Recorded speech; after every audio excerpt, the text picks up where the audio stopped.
Hello students. आज के हमारे हिंदी के अभ्यासक्रम में हम लेसन नंबर 15 दाज्यों के विषय में पढ़ेंगे। हमारे हिंदी के अभ्यासक्रम में इस बार कई सारे ऐसे पोएम्स और लेसन हैं जो हमारे अभ्यासक्रम में से निकाले गए हैं। तो उसमें से 13 और 14 भी हैं। हालांकि हमने पोएम नंबर 13 पढ़ा है और वो आपको नोटबुक में लिखना भी है। 14 वाला हम अभी नहीं पढ़ेंगे, वो अगर हमारा टाइम रहा तो बाद में हम सीखेंगे। वो हमारी अभ्यासक्रम में से इस साल के लिए निकाला गया है, लेकिन फिर भी हम वो लास्ट में हमें टाइम रहा तो पढ़ेंगे। आज हम 15 लेसन दाज्यू जो है उसके विषय में जानकारी प्राप्त करेंगे। इसके जो लेखक है वो है शेखर जोशी। तो स्टूडेंट्स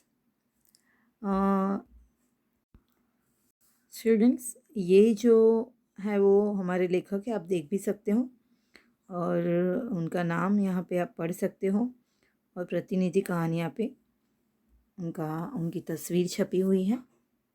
ये हमारे लेखक हैं इस लेसन के। स्टूडेंट्स,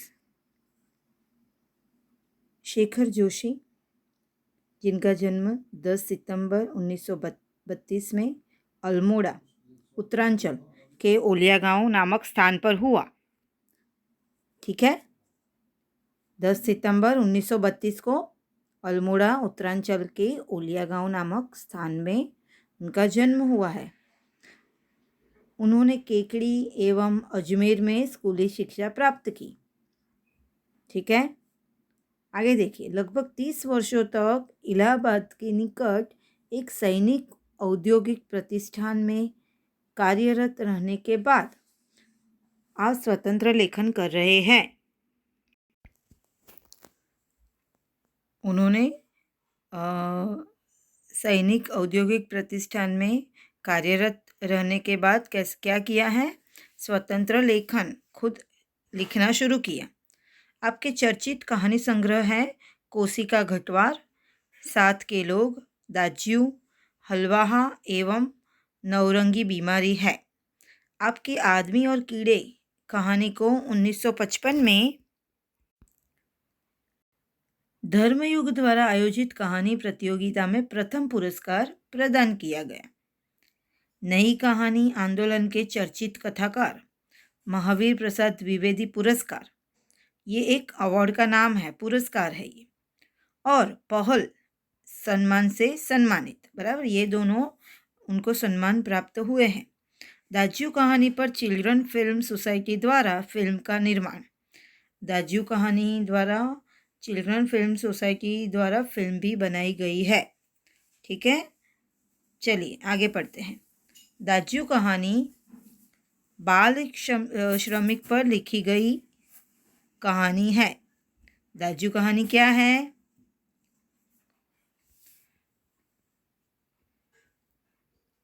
जो है वो बाल श्रमिक पर लिखी गई कहानी है। माने इस कहानी में एक मदन नाम का लड़का है जो चाय की टपरी पे बॉय का काम करता है, जो नहीं कई बार लोगों को चाय देने के काम करते हैं, बिस्कुट देने का काम करते हैं। ऐसे जो बच्चे होते हैं छोटे छोटे, हालांकि छोटे बच्चों को कोई भी जगह पे ऐसे काम करने के लिए नहीं भेजना चाहिए और नहीं रखना चाहिए, ठीक है। लेकिन यहाँ पे ये कहानी में एक मदन नाम के लड़के की बात की है। मदन एक पहाड़ी बालक है, बराबर, जो पेट की आग बुझाने के लिए शहर में आकर एक होटल में काम करता है। जिसके पास इतना पैसा या खाने की कोई व्यवस्था नहीं होती है, इसीलिए वो शहर में आया है और एक होटल में काम कर रहा है। भोलेपन में जिसे वह अपना दाज्यू अर्थात बड़ा भाई समझने लगता है, उसको ऐसा लगता है कि ये हमारे इलाके से आया है तो ये मेरे बड़े भाई जैसा हुआ, जगदीश बाबू नामक एक व्यक्ति की बात की है यहाँ पे।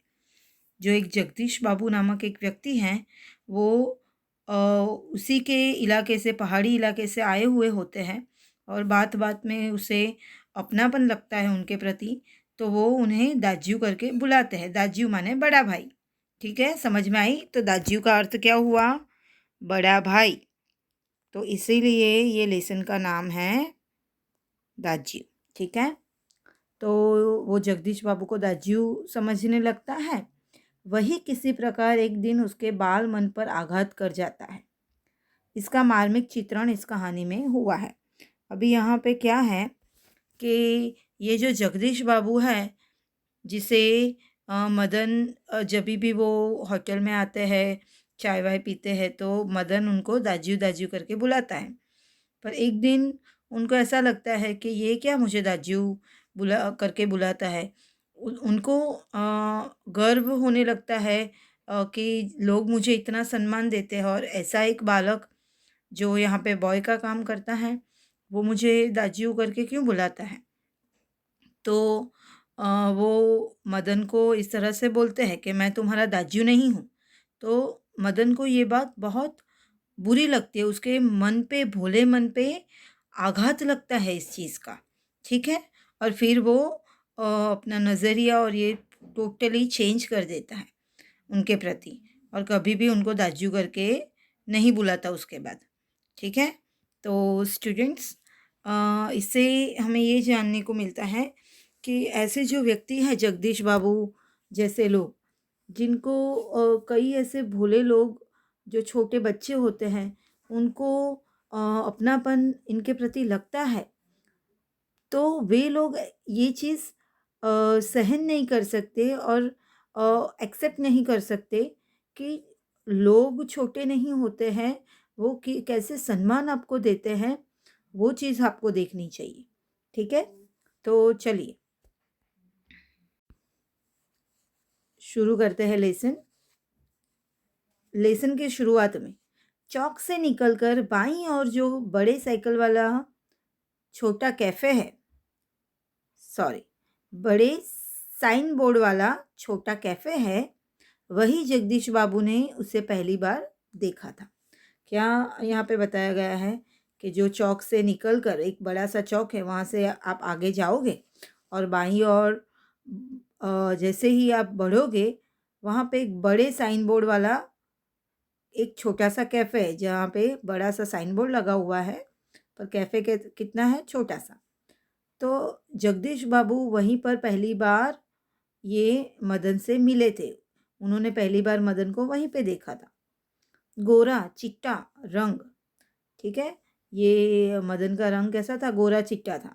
नीली सफ़ाक आँखें, नीली सी उसकी आँखें थी। सुनहरे बाल, गोल्डन हेयर और चाल में एक अनोखी मस्ती, पर शिथिलता नहीं, ठीक है? चाल उसकी अच्छी थी, शिथिलता नहीं थी, धीमी नहीं थी, अच्छी चाल थी। कमल के पत्ते पर फिसलती हुई पानी की बूंद की सी फुर्ती। जैसे कमल के पत्ते पर पानी की बूंद रहती नहीं है, फिसल जाती है, उसी तरह से ये जो मदन था वो भी एकदम एक्टिव था, ठीक है? ये कहने का तात्पर्य है। आँखों की चंचलता देखकर उसकी उम्र का अनुमान केवल 9-10 वर्ष ही लगाया जा सकता था। सिर्फ 9-10 वर्ष का बालक था और उसकी आँखों में जो चंचलता थी वो देखकर कोई भी व्यक्ति उसका अनुमान लगाने की कोशिश करे तो 9-10 वर्ष लगा सकता है और शायद यही उसकी उम्र रही होगी। और लेखक कहते हैं कि और शायद यही इसकी उम्र रही होगी। चलिए आगे देखते हैं। अर्धजली सिगरेट का एक लंबा कश खींचते हुए जब जगदीश बाबू ने कैफे में प्रवेश किया तो वह एक मेज पर से प्लेटें उठा रहा था। क्या बता रहा है?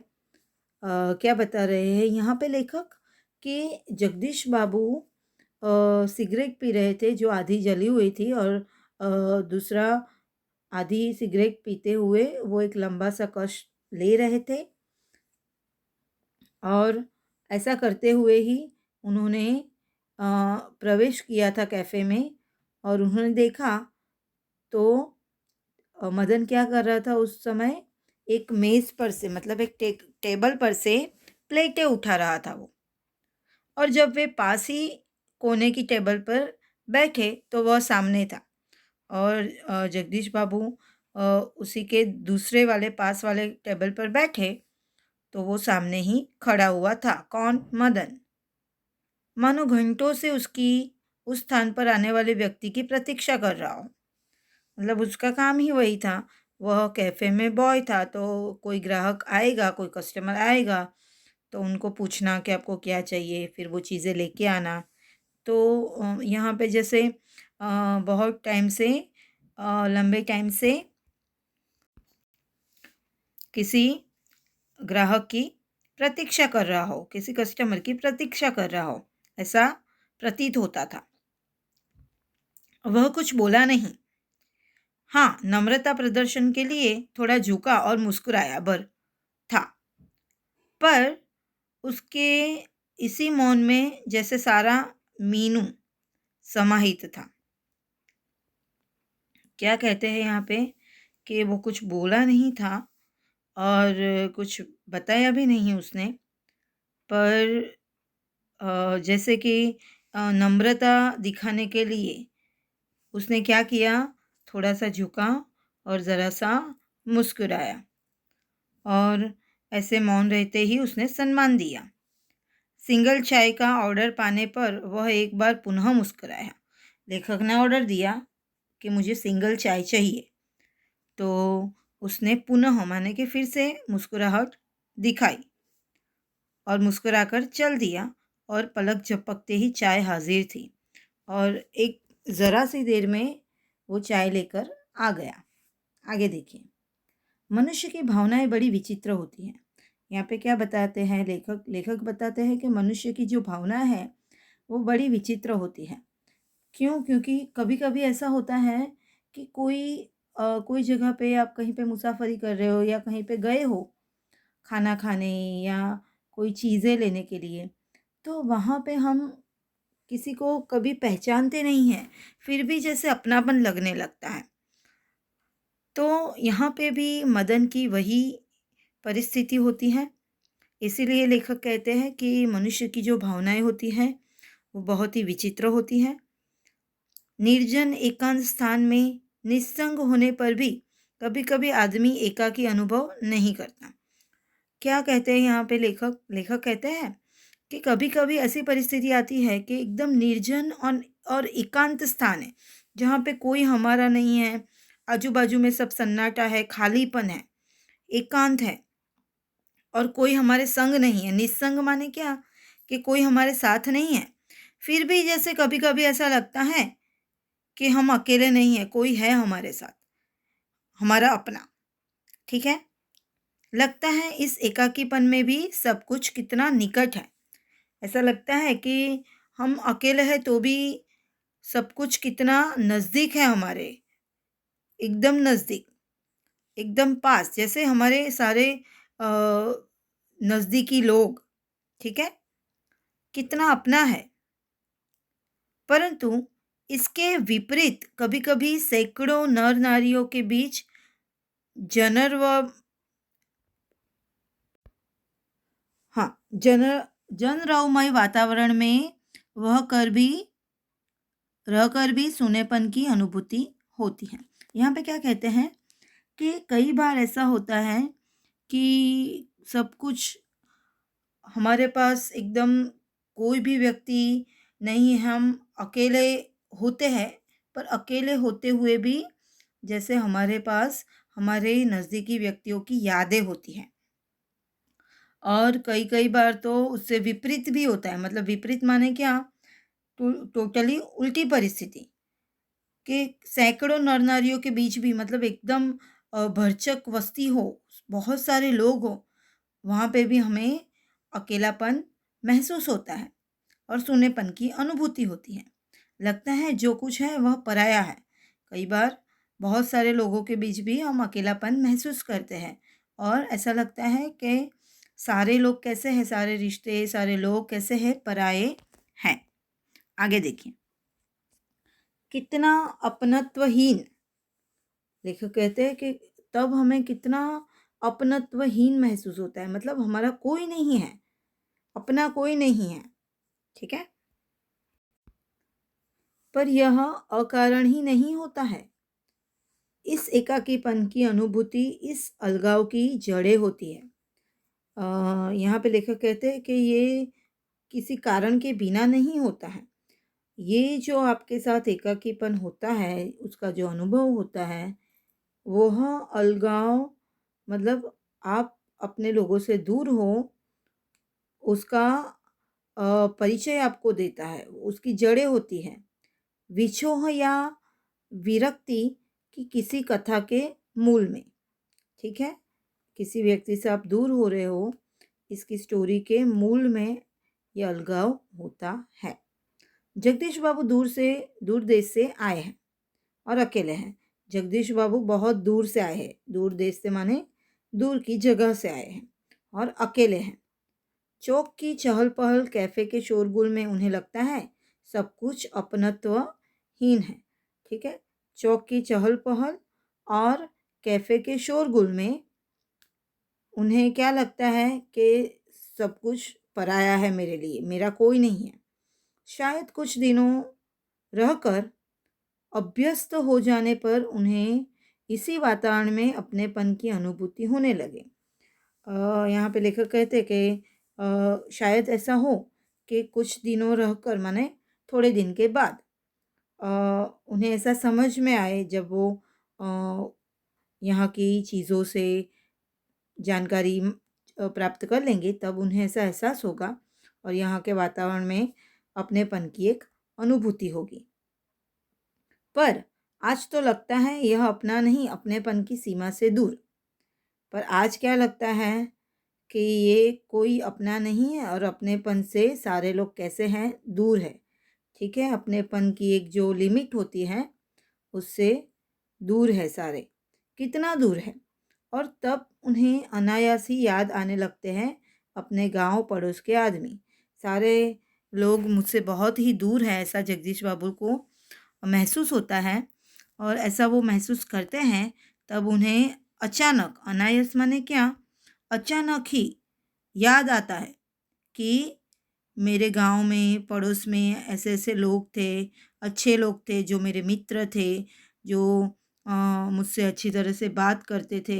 वहाँ पे मैं अकेला महसूस नहीं करता था और यहाँ पे आकर जैसे यहाँ पे इतने लोगों के बीच भी मैं अकेला हूँ।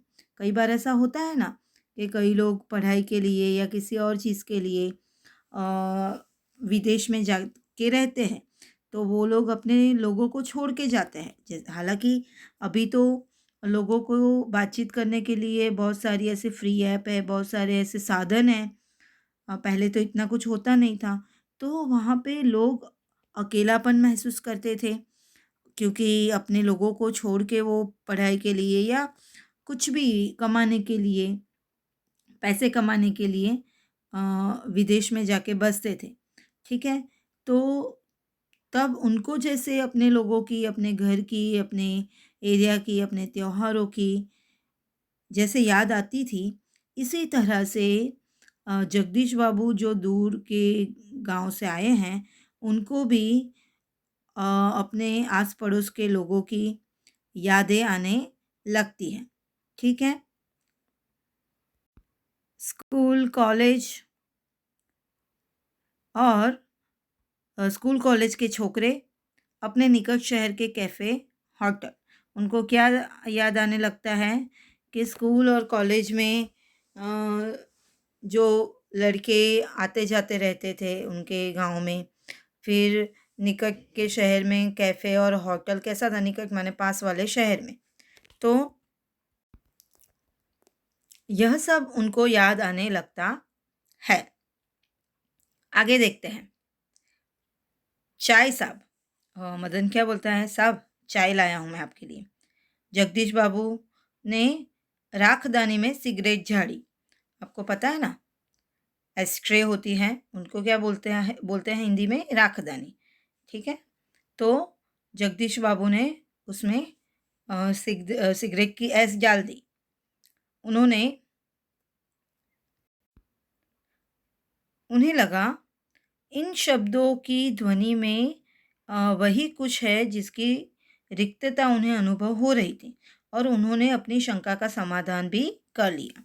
उनको क्या लगा ये मदन ने बोला ना कि चाय लाया हूँ साहब, तो उनको ऐसा लगा कि जैसे जो शब्द, जो अपनापन, जो लोग जिनकी मुझे कमी खल रही थी, उनको ये लड़के में और उसके शब्दों में, उसकी ध्वनि में वही चीज़ें दिखाई देने लगी जो खालीपन उनके मन में था। जैसे कि कोई उन्हीं के गाँव से आया हो, तो जिसकी रिक्तता उन्हें अनुभव हो रही थी और उन्होंने अपनी शंका का समाधान कर लिया। मतलब उसको पूछा, "क्या नाम है तुम्हारा?" "मदन।" "अच्छा मदन, तुम कहाँ के रहने वाले हो?" उन्होंने पूछा कि तुम्हारा नाम क्या है? तो उसने बताया मदन। फिर पूछा कि तुम कहाँ के रहने वाले हो? तो वो बोलता है पहाड़ का हूँ बाबूजी। तो पहाड़ तो सैकड़ों है, पहाड़ तो बहुत सारे होते हैं ना? तो वो पूछते हैं जगदीश बाबू के पहाड़ तो सैकड़ों है, मतलब बहुत सारे हैं। तो कौन से पहाड़ से? आबू, दार्जिलिंग, मसूरी, शिमला, अल्मोड़ा। तुम्हारा गाँव किस पहाड़ में है?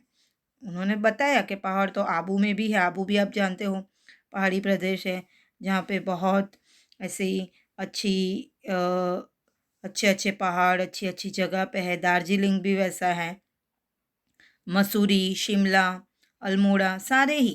तो तुम्हारा गाँव किसमें है इसमें से?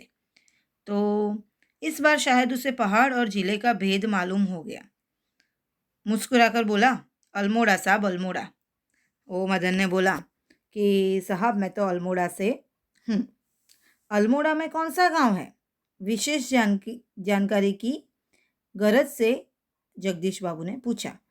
कि उसने बताया ना मदन ने कि मैं तो अल्मोड़ा से हूँ। तो उन्होंने ज़्यादा उसकी जानकारी प्राप्त करने की कोशिश की कि अल्मोड़ा में कहाँ से।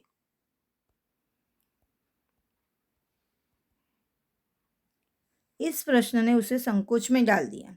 शायद अपने गांव की निराली संज्ञा के कारण उसे संकोच हुआ था।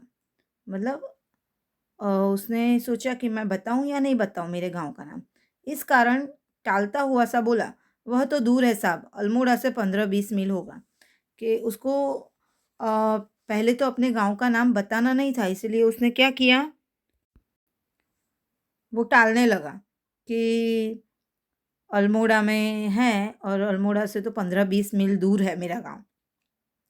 तो जगदीश बाबू पूछते हैं, फिर भी नाम तो कुछ होगा ना तो तुम्हारे गांव का? उन्होंने ज़ोर दे के पूछा कि क्या तुम्हारे गाँव का नाम क्या है? तो उसने बताया कि जोत्या लगो, ठीक है? वो संकोच के साथ उसने बताया कि मेरे गाँव का नाम है जोत्या लगो, ठीक है? स्टूडेंट्स, आज के पीरियड में हम इतना ही पढ़ेंगे। आपको क्या करना है, ये लेसन का टाइटल लगा के, जैसे कि आपको पता है, ऐसे 8-10 भी नहीं है, ठीक है? चलो 8-9 ही है शब्दार्थ, वो ही लिखने हैं आपको और अच्छी तरह से लर्न करिएगा, ठीक है? तो ये आप लिख दीजिएगा। नेक्स्ट पीरियड में, कल के पीरियड में मैं दूसरा आपको लेसन ये ख़त्म करके बता दूँगी। तो इतना सा होमवर्क है, आप कर लीजिएगा। Thank you so much.